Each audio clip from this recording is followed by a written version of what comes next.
لیکن موت ایک ایسی شے ہے جس میں کوئی چینجنگ نہیں. کیا غلط میں بول رہا ہوں؟ موت ایک ایسی شے ہے جس میں کوئی چینجنگ نہیں. اب پردھان منتری بھی کہہ رہا ہے کہ ہمیں مرنا ہے، مکھ منتری بھی کہہ رہا ہے ہمیں مرنا ہے، چیف جسٹس بھی کہہ رہا ہے ہمیں مرنا ہے. جو فیصلہ دے رہا ہے، جو عدل دے رہا ہے، وہ خود اس بات کا اقرار کر رہا ہے کہ ہمیں مرنا ہے. سب ایک زبان کہہ رہے ہیں. بیٹی کہہ رہی ہے کہ ہمیں مرنا ہے، باپ کہہ رہے ہیں ہمیں مرنا ہے، بھتیجی کہہ رہی ہے ہمیں مرنا ہے، رشتہ دار والے کہہ رہے ہیں ہمیں مرنا ہے، غیر رشتہ دار والے کہہ رہے ہیں ہمیں مرنا ہے، کافر کہہ رہے ہیں ہمیں مرنا ہے، مسلم کہہ رہا ہے ہمیں مرنا ہے. تو ہر انسان کو مرنا ہے. کیا؟ ہر انسان کو مرنا ہے، ہر انسان کو جانا ہے. رہی بات کہ کشتی پر سوار ہوں گے تو دھیرے دھیرے سب سوار ہوں گے، یکے بعد دیگرے سوار ہوں گے. یعنی آج آپ مرے ہیں تو کل آپ کی آل و اولاد مریں گے. جو ضعیف ہو گئے ہیں وہ مریں گے، پھر اس کے بعد اس کے بچے مریں گے. اب یقینی بات ہے کہ موت عمر نہیں دیکھتی ہے. کیا؟ عمر دیکھتی ہے. اب دیکھیے، ضعیف پڑے کے پڑے رہ جاتے ہیں. ضعیف جو ہے بوڑھے، وہ پڑے کے پڑے رہ جاتے ہیں، لیکن جوان دنیا سے چل بستا ہے. جاتا ہے کہ نہیں؟ دنیا سے نکل دیتا ہے. اب دیکھیے، جوان جیوت رہتا ہے، زندہ ہے، لیکن بچہ جو ہے 6 ماہ کا بچہ ہے وہ چلا جا رہا ہے. وہ بچہ ہے، ماں کے پیٹ میں ہے، وہ دنیا سے چلا گیا. تو یہ موت ایک کوئی لیمٹ نہیں ہے کہ 60 سال عمر ہوگی تب کوئی انسان دنیا سے جائے گا، 70 سال عمر ہوگی تب وہ دنیا سے وہ جائے گا، 80 سال عمر ہوگی تب وہ دنیا سے جائے گا. اس کا کوئی لیمٹ نہیں ہے. موت کا کوئی لیمٹ نہیں ہے. کب ملک الموت آ جائے، کب آپ کی روح قبض کر لے، اس کا کوئی حساب نہیں ہے. اس کا کوئی انسانوں کو پتہ نہیں ہے. اس کے بارے میں کوئی تحقیق اور ریسرچ نہیں ہے. اس لیے آپ کو مرنا ہے، ہم کو مرنا ہے، تو مرنے سے پہلے کچھ نیک عمل کر لے. کیا؟ کچھ نیک عمل کر لے. اس نیک عمل میں کیا ہے؟ اس نیک عمل میں کون سی چیز ہے؟ تو آپ کو بتاؤں، قرآن حدیث کی بات ہے، نماز کی بات ہے، روزے کی بات ہے. غیبت نہ کرے، چغلی نہ کرے، دوسرے کا حرام مال نہ کھائے، دوسرے کو گالی نہ دے، دوسرے کی غیبت نہ کرے. حدیث شریف میں آیا ہے کہ اللہ کے نبی صلی اللہ علیہ وسلم نے ارشاد فرمایا کہ جو شخص غیبت کرتا ہے، دوسرے کی چغلی کرتا ہے، تو اپنے مردار بھائی کا گوشت کھاتا ہے. کیا ہے نا؟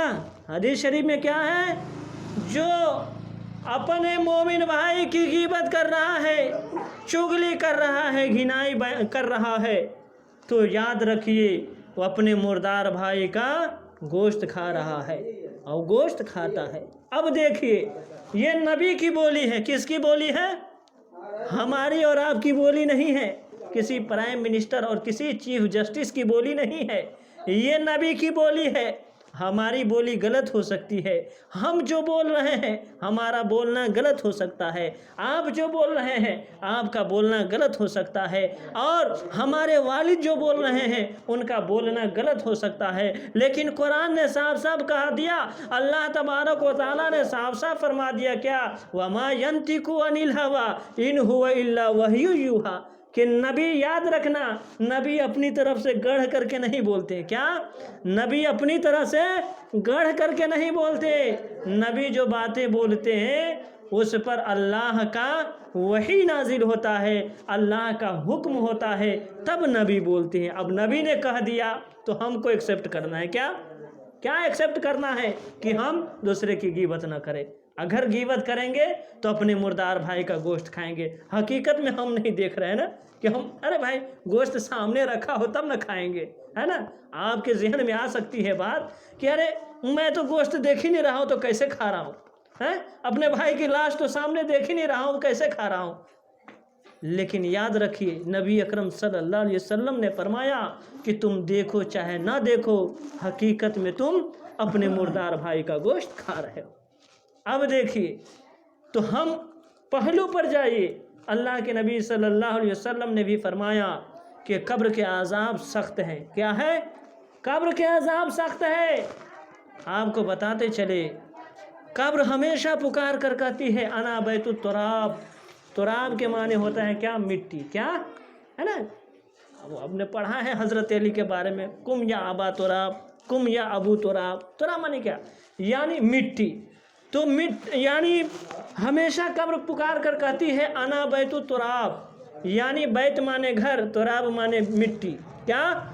मैं मिट्टी का घर हूँ। हमेशा कहती है, रोज़ाना कहती है अना बैतुल तुराब, मैं मिट्टी का घर हूँ। अना बैतुल वहदा, मैं परदेशियों का घर हूँ। मेरे घर में आना होगा, मेरे घर में एंट्रेंस करना होगा, तो सबसे पहले तैयारी के साथ आना होगा, तैयारी के साथ आना होगा। आप जानते हैं हम और आप रिलेशन में जाते हैं, कहाँ जाते हैं?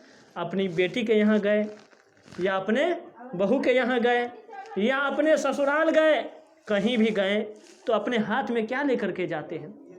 अब दरियापुर से कुछ मिठाइयाँ खरीद लें, क्या कुछ न कुछ खरीद के लेके जाइएगा कि नहीं? बोलिए, लेके जाइएगा ना? कुछ मिठाइयाँ खरीद लीजिएगा कि चलिए राजू साहब के स्वीट में जाते हैं, वहाँ से 2-4 किलो मिठाई खरीद लेते हैं।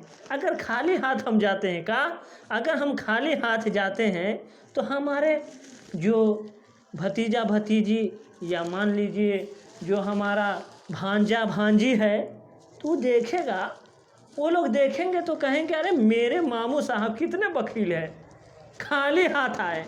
क्या आपने क्या सोचा कि देखेंगे अगर वैसे जाऊंगा तो कहेंगे कि हमारे मामू या चाचा या नाना खाली हाथ हमारे दरबार में आए हैं।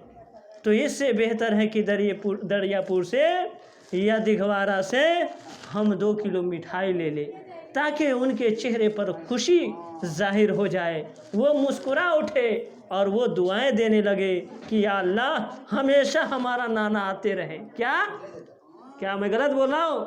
अब बच्चे लोग का क्या है? बच्चे लोग का यही है ना कि नाना आए या नानी आए तो फ़ौरन जाके लिपट जाते हैं। फ़ौरन निगाह किस पर होती है? सामान पर होती है। आपने गौर किया है? निगाह होती है कहाँ? सामान पर होती है।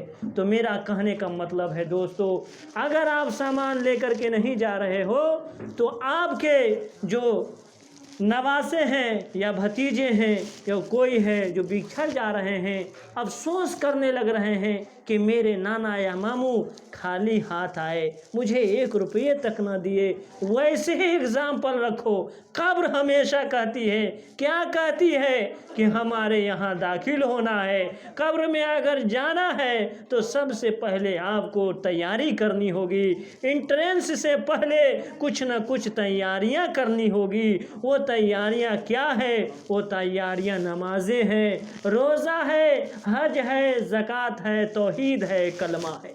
क्या? तौहीद है, कलमा है। तो हमें और आपको चाहिए कि ये तरीका हम अपनाएं। कब्र हमेशा कह रही है कि मैं बख्शूंगी नहीं, गुनहगार होगा तुम तो दबा लूंगी फ़ौरन। क्या? मैं दबा लूंगी फ़ौरन। अब जानते हो कब्र में जैसे ही जाइएगा,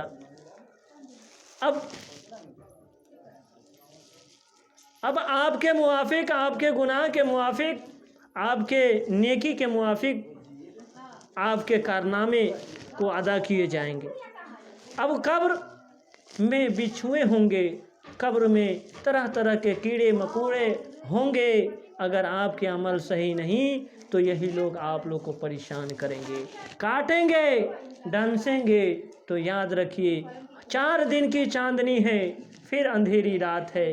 क्या? 4 दिन की चांदनी है, फिर अंधेरी रात है। आपने देखा, हमने देखा है कि दोस्त साथ खा रहे थे, दोस्त साथ चल रहे थे। अगर कोई बात होती तो नहीं, मैं दोस्त को ले जाऊंगा, मैं दोस्त के साथ जाऊंगा, मैं यहाँ दोस्त के साथ खाऊंगा, इस प्लेट में खाऊंगा। मरने के बाद लाश पड़ी हुई है, लाश रखे हुए हैं, लेकिन कहा जा रहा है कि इसका कुर्ता उतारो। तो दोस्त क्या कह रहा है, क्या जवाब दे रहा है कि इनके वालिद साहब से कहिए, इनके भाई से कहिए, इनके रिलेशन वालों से कहिए। देखिए यही दोस्त था जो दुनिया में एक पल रहना, एक पल बगैर उनके गुजारा रख करना दुश्वारी हो रही थी, एक पल भी उनके बगैर नहीं रह पा रहा था। लेकिन मरने के बाद तमाम रिश्ते ख़त्म हो गए। तमाम रिश्ते क्या हो गए?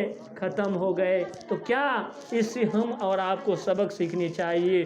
जो हमारा तरीका है, रसूल आज़म सल्लल्लाहु अलैहि वसल्लम ने जो हमें बताया है, वो तरीका अपनाइए। वही तरीका अपनाने में हमारी और आपकी भलाई है।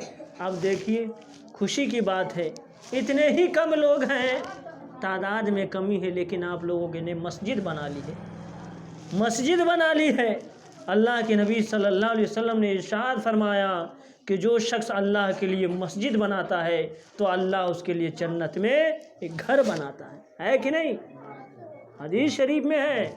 और मैंने पहले बताया, कुरान से दलील दिया।